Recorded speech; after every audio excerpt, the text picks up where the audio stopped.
Ginawa ko ang video ito para bigyan ka ng inspirasyon, para bigyan ka ng karunungan.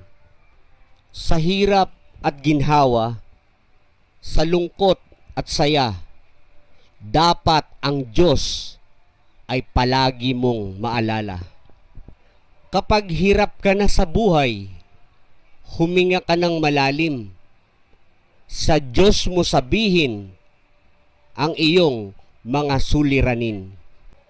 Ang pagkakaroon ng panatag na puso at panatag na isipan ay higit pa sa pera at sa mga material.